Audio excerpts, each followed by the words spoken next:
Bonjour, c'est Philippe. Bienvenue dans ce nouveau billet de la bourse sans stress, numéro 38, en date du 1er novembre 2019. Le sommaire. Alors j'ai modifié un petit peu ce billet de la bourse sans stress. Voilà, il y a des nouveautés, il y a des choses que j'ai enlevées parce que le marché est en train de changer. Donc, on va voir le marché US. Qu'est-ce qu'il nous dit? On va voir le VIX. On va comparer les valeurs de value par rapport aux valeurs de croissance, de growth, ok. Chose intéressante à suivre, on va regarder la roue sectorielle, qu'est-ce qu'elle nous dit, et y a-t-il des secteurs nouveaux à suivre ou des sous-secteurs à suivre. Et puis, est-ce qu'il y a des achats à faire? Eh bien, je vous propose, on va voir ce nouveau billet de la bourse sans stress. Alors, les marchés US. Nous allons voir donc le SP500 à travers l'ETF SPY, le Dow Jones, le QQ et le Russell 2000 que je suis de très près, comme vous le savez. Donc, nous allons voir directement les graphes.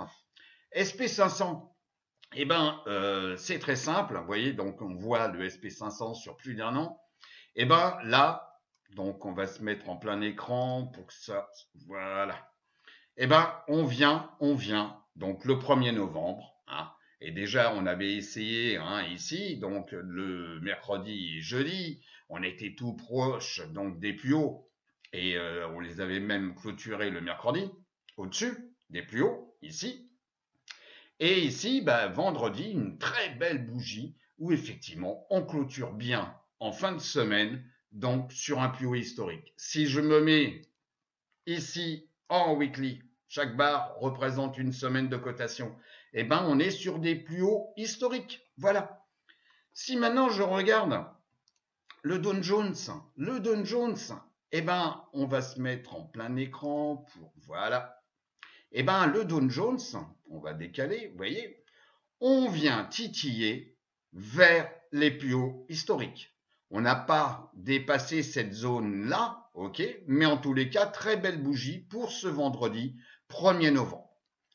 Si on se met maintenant en weekly, eh ben, regardez, eh ben, c'est encore plus clair. On se rapproche des plus hauts historiques. C'est dit. Le Nasdaq 100, eh ben, c'est pareil. On a dépassé un plus haut historique. Je me mets en plein écran, voilà, comme ça vous verrez mieux. Et on est sur un plus haut historique. Voilà. Donc vous voyez comme quoi on sort maintenant d'une phase de congestion. La phase de congestion dure depuis un certain temps. Vous voyez, ça c'est une phase de congestion. On venait d'étiller donc ici le haut du rectangle, le bas du rectangle, etc. Et là, on est sorti donc de ce rectangle. Alors, je dis pas comme quoi on risque pas de revenir tester donc le haut de ce rectangle, donc aux alentours pour le QQQ, donc le Nasdaq 100 autour des 196 $. Mais en tous les cas, vous voyez bien comme quoi, eh ben, vendredi, on clôture sur un plus haut. Si on regarde maintenant IWM, c'est pareil, on vient donc tester ici cette zone de congestion, on s'en approche, on est sur le haut du rectangle, on risque de revenir ici sur les plus hauts donc du mois de mai, mois de mai ici, voilà.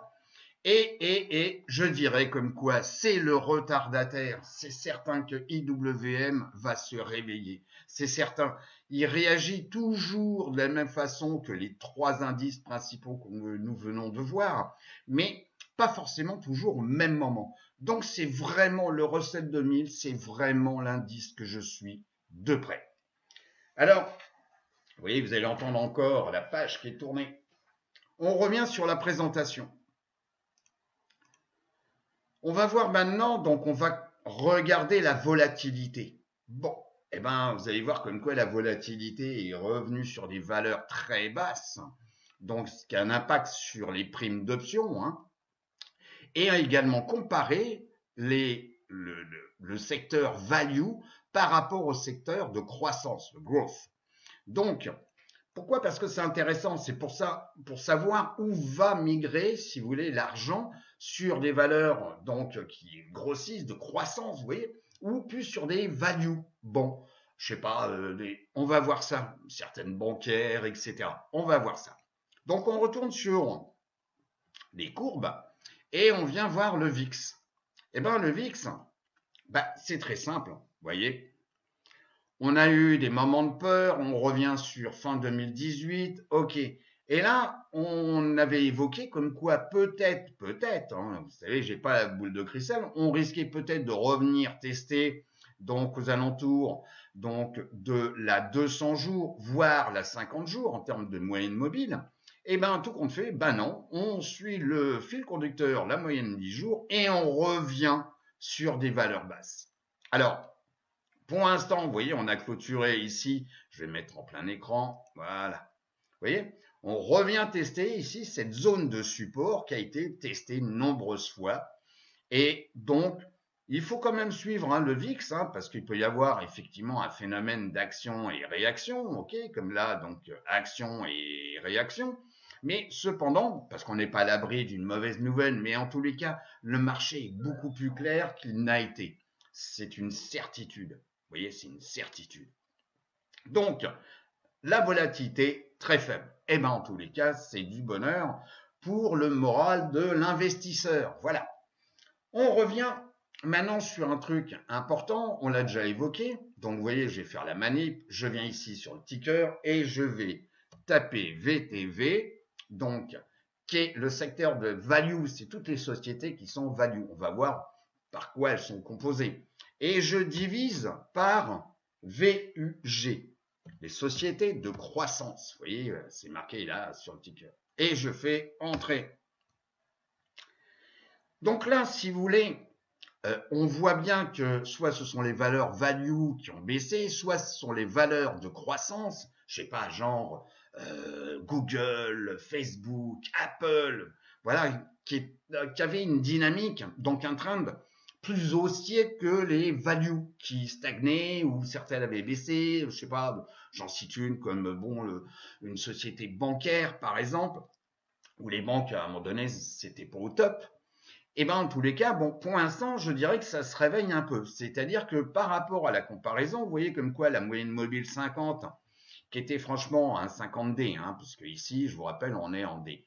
Donc, elle devient flat après une phase où elle avait coupé à la baisse, donc croisé à la baisse la moyenne mobile 200 jours de la comparaison. Et là, effectivement, ça descendait. Et puis là, on se réveille. On a croisé à la hausse, donc la comparaison a croisé à la hausse la moyenne mobile 50 jours. Et puis, on est revenu la tester. Et puis, voilà. Et voilà ce qui se passe. Alors, je dirais comme quoi c'est intéressant à suivre. Pourquoi? Parce qu'il va y avoir des sociétés, par exemple des bancaires, on va voir tout simplement par un exemple. Je viens ici sur fidelity.com, bien connu, vous voyez, fidelity.com. Je suis dans l'onglet des ETF, c'est-à-dire ici. J'ai choisi donc VTV, je fais portfolio composition et je fais Go. Bon, on voit, vous voyez, la composition ici par les sociétés.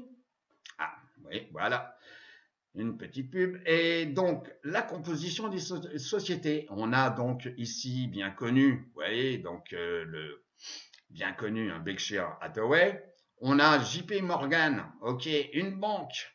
On a ici le secteur de on va dire, des staples, Johnson & Johnson, Procter & Gamble, ExxonMobil, l'énergie, les télécoms, encore une banque, Bank of America, ok, de la technologie, ici, semi-conducteur, INTC, Intel, Verizon, la télécom, ici, UNH, bon, et vous voyez comme quoi, par rapport donc à VTV, value, c'est marqué ici, vous voyez, je reviens là, VTV, voilà, qui est un ETF, je vous rappelle, et ici c'est la distribution.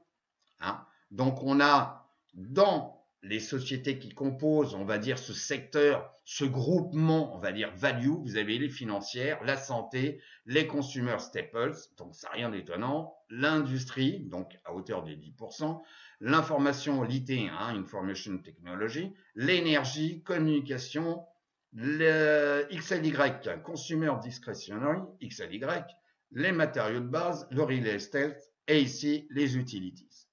Alors je dirais comme quoi, pour revenir sur le graphe, c'est intéressant.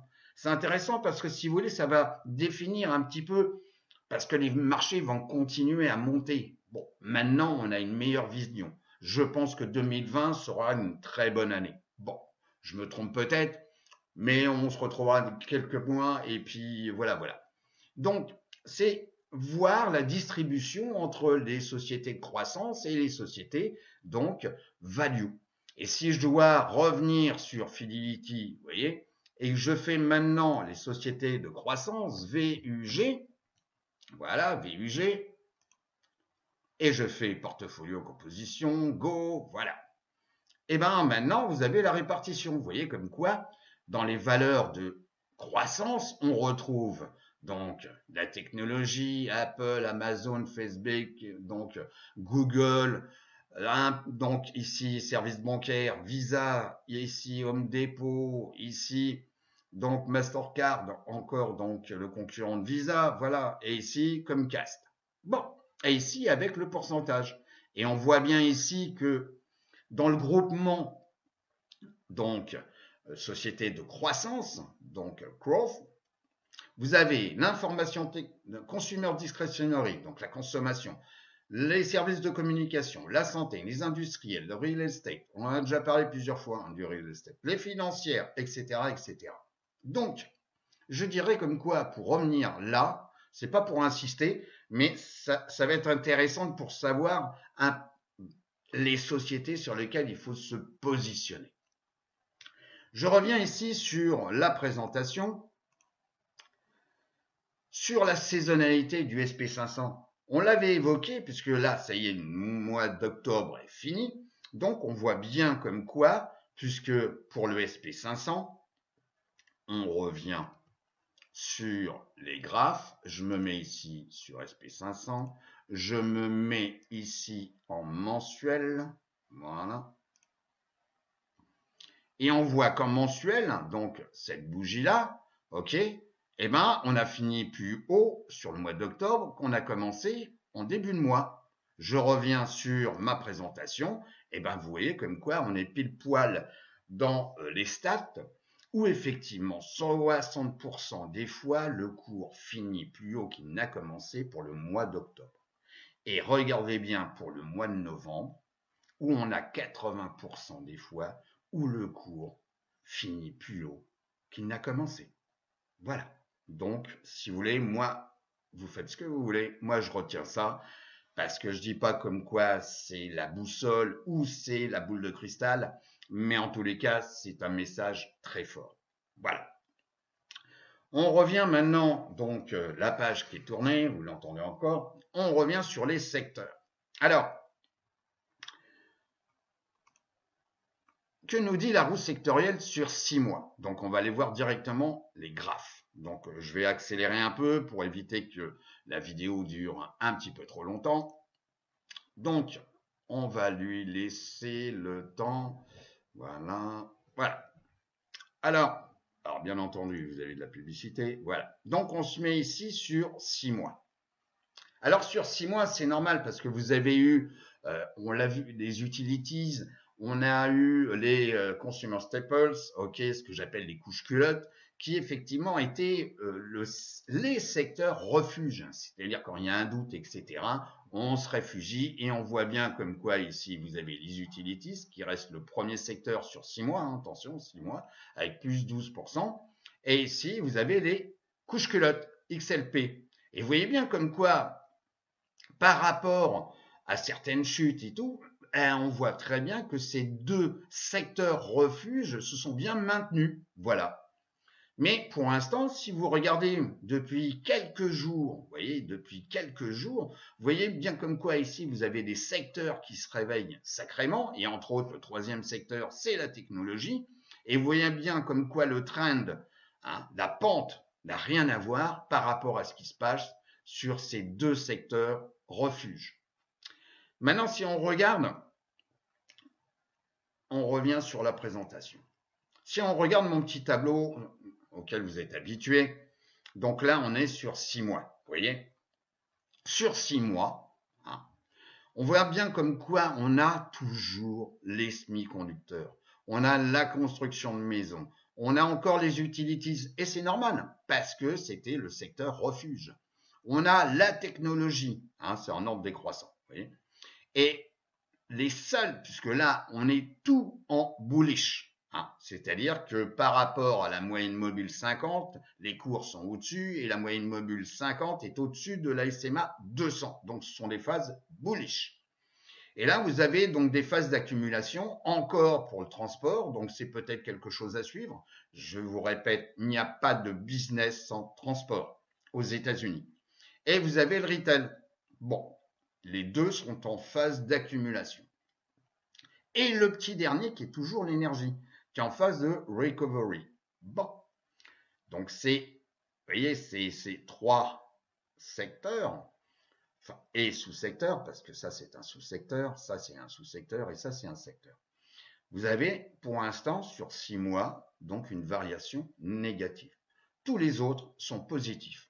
Et si on regarde simplement sur ce qui s'est passé cette semaine, sur 5 jours de trading, eh ben, vous voyez bien comme quoi il y a des secteurs qui se sont bien réveillés, comme, donc ça c'est un sous-secteur, c'est les semi-conducteurs qui adossés à Xalca, donc la technologie. Vous voyez comme quoi il s'est bien réveillé, 2,4%. Ici, construction de maison, ça a un peu stagné, mais bon, en tous les cas, 0,2%. Et puis les utilities, sur une semaine, bon, ça fait 0. Et on l'a vu sur le graphe, vous voyez. Et puis la technologie, même chose, excellent réveil. Donc, si vous voulez, le marché, si vous voulez, après une phase d'attente ou etc., et c'est pour ça que je vous ai dit à un moment donné, comme quoi il valait mieux rien faire que prendre des positions pour en prendre. Parce que d'abord, vous allez décaisser ou vous allez jouer sur votre marge, donc sur votre compte de trading, si vous tradez les options, pour des positions qui, voilà, c'est pas forcément obligatoire. Par contre, le moment où ça commence à démarrer, etc., bah, c'est là où il faut se positionner. Et je pense que nous rentrons dans cette phase-là. Voilà. Donc maintenant, on revient sur les graphiques. Et maintenant, on va se mettre, vous voyez, ici sur 3 mois. Je regarde toujours 3 mois. Pourquoi? Parce que on voit un petit peu mieux, c'est l'effet loop, si vous voulez, par rapport à 6 mois, c'est l'effet loop en termes de réactivité, où effectivement, on voit bien comme quoi vous avez des secteurs qui montent sacrément vite, avec donc par rapport aux utilities, qui restent en tous les cas, même sur 3 mois, le premier secteur, ok, mais on voit bien comme quoi il y en a certains qui commencent à se réveiller. Vous voyez, comme ici, vous avez la technologie, ici vous avez les financières, tiens, les financières, et ici les industriels. Bon, vous en avez d'autres, bon, qui stagnent un peu, comme la santé, mais en tous les cas qui s'est réveillé par rapport au point bas, vous voyez, comme on a eu ici, hein, on a eu un point bas ici, la santé, vous voyez, on était revenu tester également ici un point bas, bon. Donc tout ça, ça se réveille et par contre XLU, bah voilà, ça monte pas du tout autant que ça a monté ici pendant durant quelques jours et entre autres sur la semaine passée. Voilà le message. Alors, si maintenant on regarde, on revient sur la présentation, voilà, sur 3 mois, on vient de le voir, les industries. Vous voyez, je vous ai donné, donc ici, vous avez le lien. Voilà, vous avez le lien. Donc, sur Stock Charts, où effectivement, je compare. Donc, ça, c'est mon tableau à moi. Je compare les secteurs et les sous-secteurs qui m'intéressent. Donc, on va passer directement sur les graphiques. Donc, c'est là. Voilà. Où, donc, moi, je suis de près les sous-secteurs, les semi-conducteurs, construction de maison, hein, XHB, j'en ai déjà parlé. Ici, le transport, IYT. Ici, XRT, le retail. Ici, IYR, donc le real estate. Ici, la technologie, les matériaux de base, les industriels, les XLY, discretionary, et XL. Et vous voyez comme quoi, si je me mets ici sur 6 mois, et bien sur 6 mois, et ben ça reste le premier, c'est pour ça que j'en ai parlé quand même relativement souvent, le premier c'est XHB, vous voyez, Et comme quoi, il s'est bien réveillé hein, par rapport à ce qu'il était ici, donc le 1er mai. Vous avez bien la pente, les semi-conducteurs. Ici, vous avez le real estate, bon, qui végète un peu, mais en tous les cas, bon, qui reste constant. Vous voyez, si on dessine un petit trait, ça reste constant. C'est quand même un sous-secteur à suivre. Ici, vous avez la technologie. Vous voyez. Hein. Ici, vous avez les matériaux de base. Bah oui, on en aura besoin à un moment donné pour refaire les routes, et les ponts ou le mur avec le Mexique, hein, par exemple. Vous voyez. Les industriels, eh ben oui, c'est quand même le fer de lance aussi de toute économie. Et ici, donc la consommation XLY. Voilà. Donc il y en a que deux qui sont négatifs. Pour l'instant, c'est le retail. Ok, la peur, le doute, etc., etc. Donc pour l'instant, sur 6 mois, c'est négatif. Pas de beaucoup, mais enfin, moins 2,25. Et ici, l'énergie, toujours le petit retardataire. Voilà, donc l'énergie, hein, moins 7%, j'arrondis, hein, moins 7%. Bon, et qui s'est réveillé depuis le point bas ici, début octobre. Bon, et qui est venu se rapprocher ici du point bas qui était au mois d'août. Mais en tous les cas, peut-être un secteur à suivre, peut-être. Maintenant, toujours la page hein, qui est tournée, on revient sur la présentation. Nous avions évoqué donc le 18 octobre des secteurs possibles à suivre. J'avais parlé des utilities, des couches culottes XLP, de la santé et des financières. Tiens donc. On revient sur les graphes. Donc je vais me mettre ici, voilà, on va attaquer le premier, donc XLU, XLU. Bon, on vient de le voir, hein, donc je vais passer très vite, c'est pas la peine de revenir là-dessus. Donc là, je suis en mensuel, on va se mettre en daily. Bon, vous voyez comme quoi, à un moment donné, oui, on peut dire comme quoi c'est un secteur qui monte, etc. Mais quand vous avez un début du moral de l'investisseur, des investisseurs, qui remonte, croyez-moi qu'on va délaisser peut-être un peu ce secteur pour rentrer sur des sociétés un petit peu plus sexy en termes de réaction ou un secteur plus réactif. Voilà, on transpose l'argent sur un autre secteur ou une autre société qui est plus dynamique avec, voilà. Donc on voit bien comme quoi ici on est en phase de végétation, mais bon, on n'a pas fait de plus bas ici, on était venu tester donc la moyenne mobile 50 jours. Bon, on reste dans cette zone un peu de congestion et puis là vendredi on est venu clôturer sur la moyenne mobile 10 jours qui est mon petit fil conducteur. Alors est-ce qu'on risque d'avoir peut-être un retracement? Peut-être, peut-être, peut-être. Le deuxième qu'on avait évoqué, c'est XLP. On va constater exactement la même chose. Hein. Voilà. J'avais même dessiné, vous voyez, un rectangle pour le 18. Voilà, je vais le prolonger. Hein, voilà. Hop. Bon. On est toujours à l'intérieur de ce rectangle. Bon, on n'en est pas sorti. Donc, si vous voulez prendre des positions pour l'instant sur XLP, c'est à suivre. Parce qu'on peut casser par donc le support ici, enfin le bas du rectangle, ou on peut casser à la hausse. Mais pour l'instant, on végète. Alors que d'autres sociétés, d'autres secteurs ont bien boosté cette semaine. Vous voyez. XLV, on avait évoqué XLV. Bon, XLV, vous voyez, on s'était vu le 18 octobre hein, pour la clôture, voilà. Bon, XLV, si vous voulez, voilà. On a même dépassé, si je me mets sur un laps de temps un petit peu plus long, donc en weekly, vous voyez, on est revenu tester ici les plus hauts, hein, entre ici, donc c'était la semaine du 1er octobre 2018, ici la semaine du 26 novembre, excusez-moi, du 26 novembre 2018, et ici, donc en ouverture et en excursion haute, donc la semaine du 3 décembre. Bon, et on est, pour l'instant, vous voyez, dans ce canal, bon, depuis, en tous les cas, là, on est dans un canal, vous pouvez dessiner un super rectangle, on est encore dedans. Bon.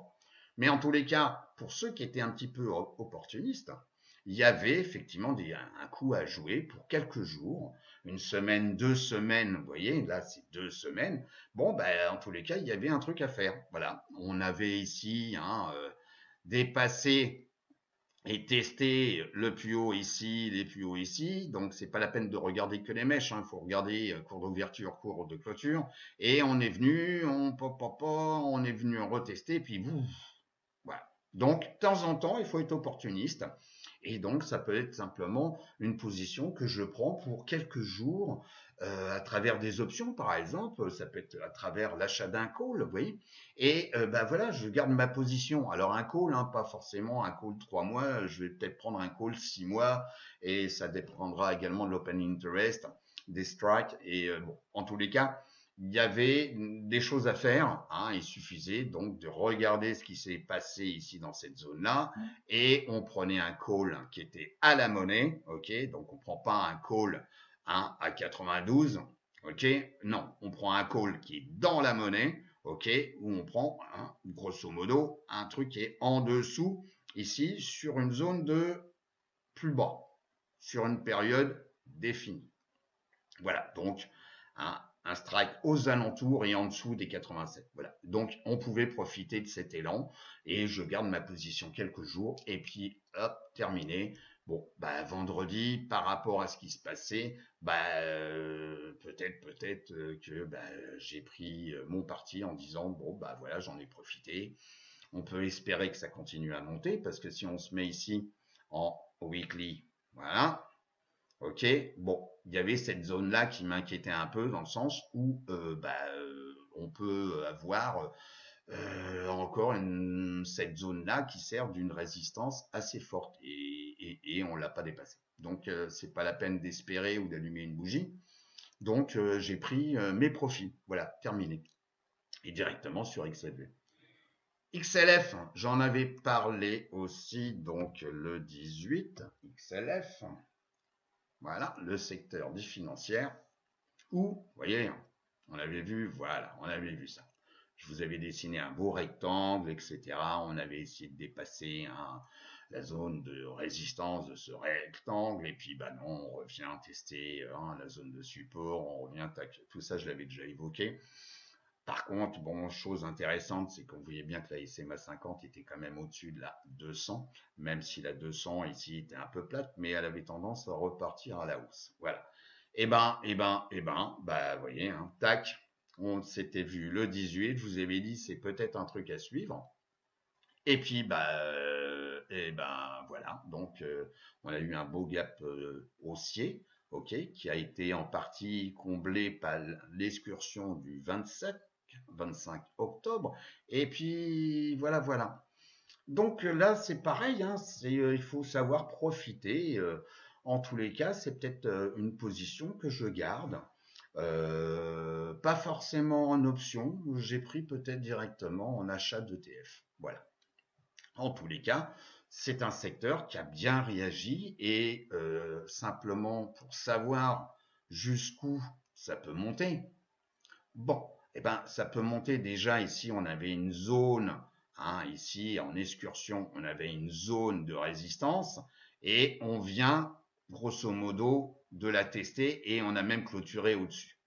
Donc là, je dirais la prochaine étape, je dirais c'est aux alentours des 30 $, 30-20, où effectivement on aura quand même ici une zone de résistance.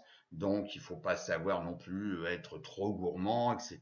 Pour ceux qui font du swing trading et sur des positions, on va dire court terme, moyen terme, vous voyez.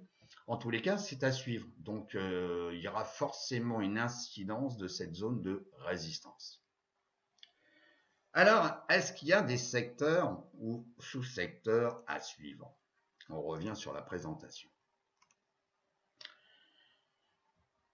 On va pas revenir là-dessus. Si, il y en a que deux, peut-être on va le faire. Donc, c'est XLI et XLB. Est-ce qu'il y a des secteurs ou sous-secteurs à suivre? Vous avez la construction de maisons, les semi-conducteurs, on vient d'évoquer. Vous avez les financières. Vous avez la technologie. La technologie, c'est très simple. On va voir le graphe parce que on l'a pas vu vraiment. XLK, voilà. XLK. Bon, bah oui, on avait évoqué, etc. Oui, on était dans une zone de congestion, il y en a une autre ici, on a dépassé ici, c'est là, le plus haut du rectangle, si on dessine un rectangle qui est plus large en termes donc d'excursion. Et puis, bah, vendredi, voilà. Donc, c'est un secteur à suivre et tout en sachant quand même, je reviens dessus, je me répète, on est sur des plus hauts historiques. Si je me mets ici en un mois, bon, la messe est dite. On est dépassé allègrement les plus hauts historiques des années 2000, ok, et on en est là. Et croyez-moi que la technologie en a besoin. Voilà.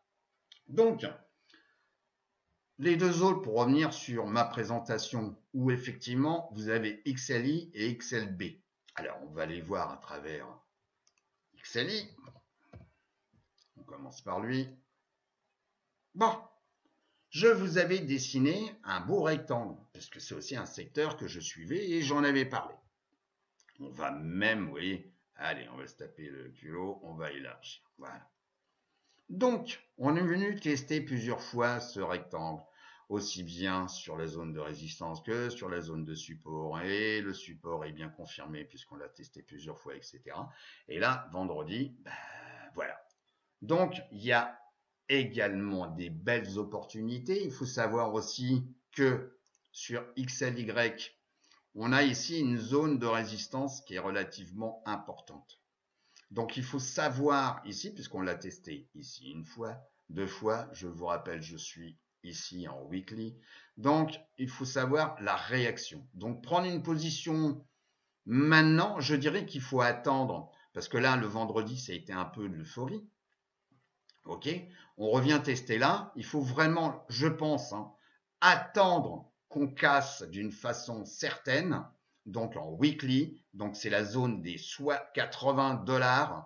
Donc c'est cette zone-là qui va définir si je rentre ou je ne rentre pas. Ok, et en utilisant, par exemple, si j'achète avec donc en action donc le secteur XLY, bien entendu, je vais utiliser un stop qui sera en dessous pour éviter la chasse au stop, entre autres, qui sera en dessous donc de ce rectangle. Voilà. Donc, ou bien vous achetez directement, mais pour l'instant, il faut attendre vraiment le débordement avec confirmation des 80. Vous voyez, on peut être ici opportuniste, mais c'était quand même la clôture de vendredi. Lundi, ça va être un nouveau jour, donc il peut y avoir un phénomène d'action-réaction. Il faut avoir confirmation, et à partir de ce moment-là, on peut, pour ceux, bon, même si le VIX est faible, donc les primes vont être rikiki, croyez-moi, vaut mieux peut-être dans ces conditions-là acheter des calls, donc moyen terme, voire long terme, ok, sur XLD. Voilà. Et en choisissant un strike qui est à la monnaie. Voilà. Donc, c'est valable aussi en achetant peut-être un strike minimum, donc qui peut être même en dessous 70, 72. Voilà. Ok. Voilà pour les secteurs à suivre ou sous-secteurs à suivre. Alors, des achats à faire. Des achats à faire. Eh bien, déjà, avant de voir ces valeurs à acheter, en tous les cas, moi, je m'y intéresse, on va refaire un petit tour sur Finviz. Donc, on vient ici, Finviz.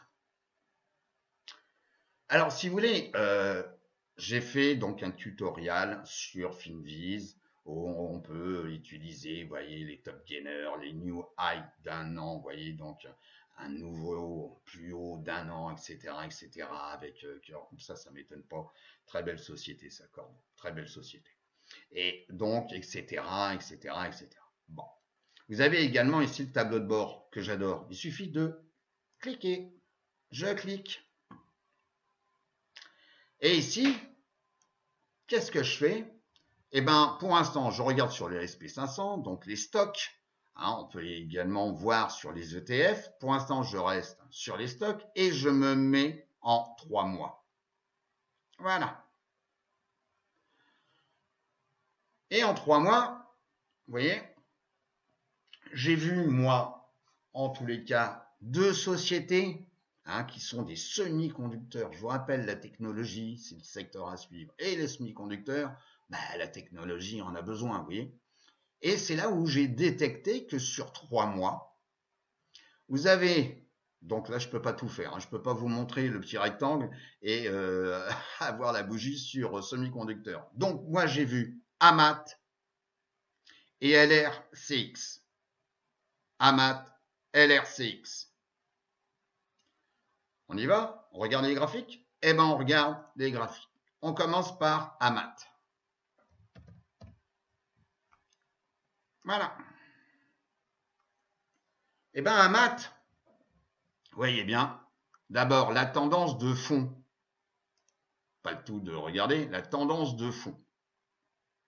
Vous voyez comme quoi on n'a pas encore atteint les plus hauts historiques. Les plus hauts historiques ont été atteints donc en 2018 en mars. Voilà. Donc là, je suis en chandelier hebdomadaire. Bon, on a un peu de quoi manger. On a un peu de quoi manger entre là, donc qui va servir forcément de zone de résistance, ok, qu'on pourra casser, si vous voulez, même en un seul coup. Je n'ai pas la boule de cristal, mais bon, pour l'instant. Et ici, on a une petite bougie d'incertitude, etc. Bon, on est un peu, vous voyez, ici vous avez la 10 semaines, la 50 semaines, la 200 semaines, puisque on est en chandelier hebdomadaire. Donc, pour l'instant, prendre une position tout de suite, je dirais, même si ici le comportement me plaît bien, vous voyez, on vient bien de s'appuyer sur la SMA 10. Moi, j'attendrai lundi. Voilà, j'attendrai lundi pour savoir vraiment comment le cours se comporte. Si on a bien confirmation de l'appui qu'on a eu sur la 10 jours, parce que je suis en chandelier ici, daily, ok, et ici vous avez la 50, donc D, et ici la 200. Les deux sont dans la bonne direction. On voit bien comme quoi le train, il est haussier. Bon, en tous les cas, ça peut être un bon coup à jouer. C'est-à-dire, alors, il faut voir la disponibilité des options. Mais en tous les cas, un achat de call, ça ne me déplairait pas. Vous voyez, c'est une grosse société. Il y a quand même pas mal de capitalisation. Les options, il y a du volume échangé. Il faut regarder l'open interest. OK, ou simplement, j'achète en stock AMAT et puis je peux faire du covered call. En tous les cas, lundi, je vais attendre. Je vais peut-être attendre de voir si on revient tester la SMA 10 jours ou pas. Si effectivement on démarre bien en début de semaine. Et je vous dirais que dans la journée, il y a des heures qu'il faut regarder. Les 30 premières minutes sont hyper importantes. OK. Et ce qu'on appelle l'opinion range. Et vous avez également, moi j'aime bien regarder, si vous voulez, aux alentours des midi et demi, heure de New York. Midi et demi. Ce qui fait, ça va être 6h30, pas avec le décalage actuellement parce que les États-Unis n'ont pas encore changé, ils ne sont pas passés en heure d'hiver, donc ça doit faire 5h30, un truc comme ça en France. Bon. Et à partir de ce moment-là, je vais prendre des positions avec, si je prends du stock, avec un stop, si vous voulez, qui est peut-être un peu large, peu importe. Donc, un stop aux alentours des 48. Donc 48, si je rentre à 55, bon, ça me fait 7 dollars. 7 dollars, donc, en termes de risque. OK? Tout en sachant que, si je regarde là, j'ai, grosso modo, allez, 7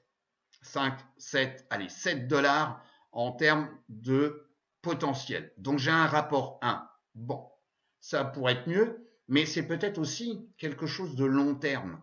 Je vous rappelle, on a besoin des semi-conducteurs. Donc, effectivement, si encore pendant 2 ans, on est peinard sur les marchés financiers, ça vaut le coup peut-être d'être sur les semi-conducteurs. Voilà. Donc, pour l'instant, c'est un rapport un risque rewind donc de 1, mais en tous les cas, je vais regarder ça de près lundi. Voilà. Alors, il y a ceux, bien entendu, qui vont être plus mordants et puis ils vont mettre un stop aux alentours des 52.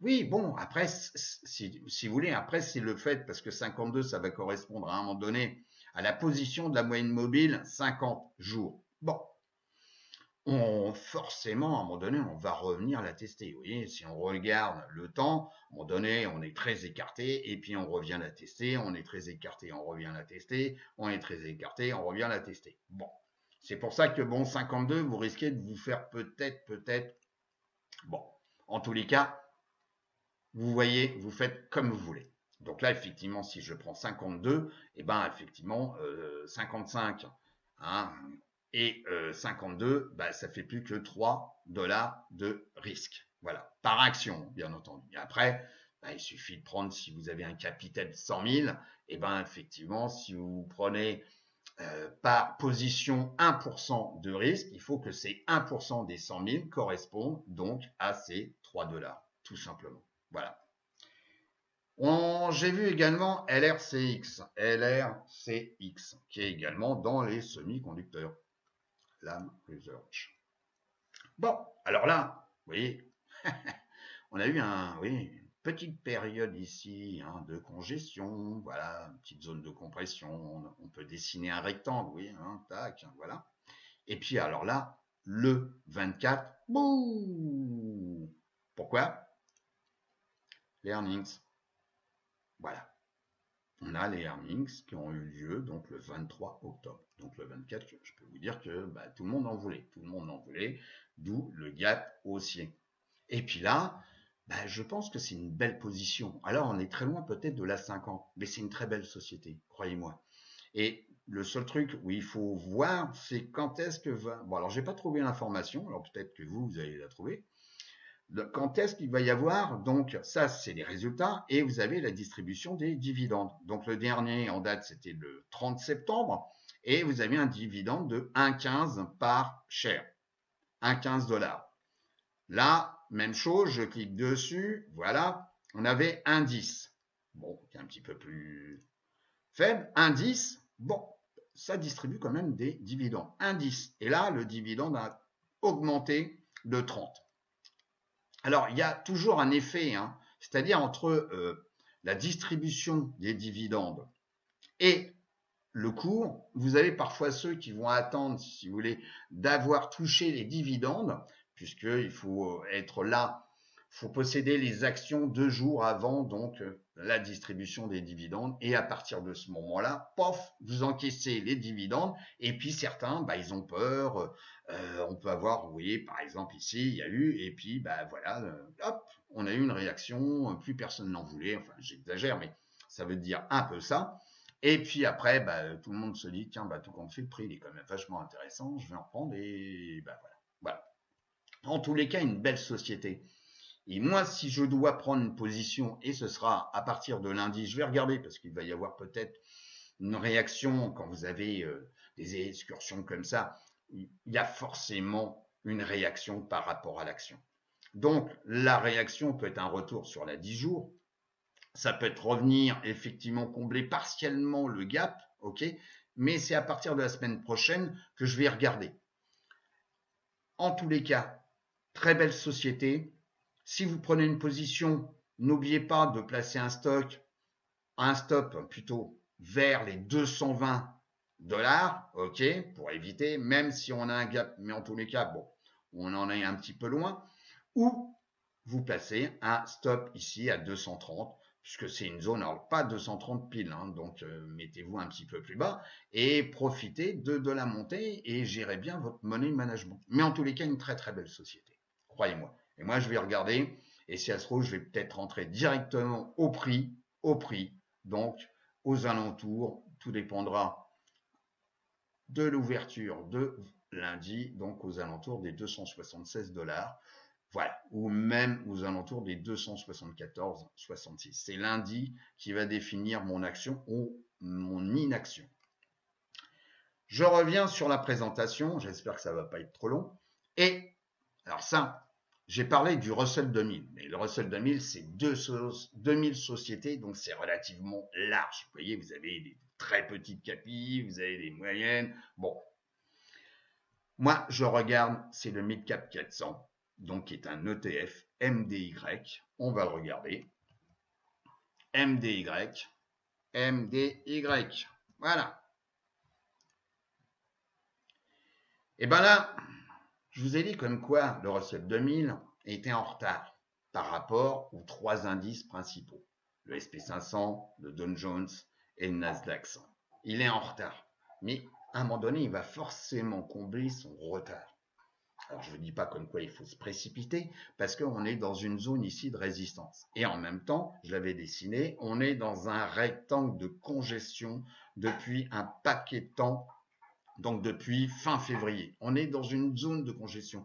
Mais en tous les cas, ces 400 sociétés, ça veut dire comme quoi ce sont des 400 sociétés plus importantes que quand vous avez 2000 entreprises ou, si vous voulez, vous avez vraiment des petites capitalisations, etc. Donc moi j'aime bien MDY et à travers soit des options, soit à travers directement l'achat donc de l'ETF et en tous les cas je vais regarder lundi aussi, puisque là vendredi on a une très belle bougie, c'est le débordement des 361 dollars. J'arrondis, voilà, on n'est pas à 35 cents si vous voulez, c'est pas ça. Mais en tous les cas, je vais regarder ça de près pour avoir confirmation comme quoi il y a un débordement. Et là, si je dois prendre une position, ce sera une position long terme. Même si ici, vous voyez, j'ai une zone de résistance. Vous voyez, j'ai une zone de résistance parce qu'on a des niveaux. Si je me mets ici en weekly, voilà, ah, ça correspond au plus haut. Donc, contrairement au SP500, on n'a pas fait des plus hauts. Donc, on va venir forcément ici tester donc à 373 dollars ce plus haut historique, qui est un plus haut historique, oui, en septembre 2018. Mais en tous les cas, pour moi, c'est une position long terme. Donc là, je suis en weekly. Vous voyez bien qu'en weekly, il a 200 semaines, qui est très lourd comme moyenne mobile. 200 semaines, vous vous rendez compte? La tendance, elle est claire. Et que là, on a eu le 50 week qui est un peu plat et puis qui repart un petit peu à la hausse, comme la 10 semaines, vous voyez, c'est un truc qui végète, ça, voilà. Mais en tous les cas, le débordement franc ici va me donner l'envie ou pas d'acheter. Et je pense que je vais en prendre. Et cette zone d'achat, on peut retester la 10 jours, mais pour moi, c'est une position, si vous voulez, long terme. C'est pas, je vais pas faire ça sur une semaine. C'est vraiment du long terme. Donc c'est une position que je vais peut-être garder 6 mois, etc. C'est vraiment un fonds de portefeuille. Ouais, un fonds de portefeuille, ouais. Et donc là, je vais optimiser. On cherche toujours à optimiser son prix d'achat, le prix de revient, etc., etc. Bon, moi, je vais pas trop chercher à comprendre. Je rentre dedans. Voilà, je rentre dedans. Et j'aurai un stop. Hein, donc, oui, effectivement, on est aux alentours des 330 dollars. Voilà, 300. Donc, ça fait 30 dollars, vous voyez, en termes de risque. Bon, après, vous gérez votre money management, votre risque comme vous voulez. Mais en tous les cas, voilà. Donc, j'espère que cette vidéo n'a pas été trop longue. En tous les cas, j'espère que cette nouvelle présentation vous aura plu. En tous les cas, moi, j'y ai mis beaucoup de mon cœur. Et je vous souhaite une très bonne semaine de trading et je vous dis à très bientôt. Au revoir.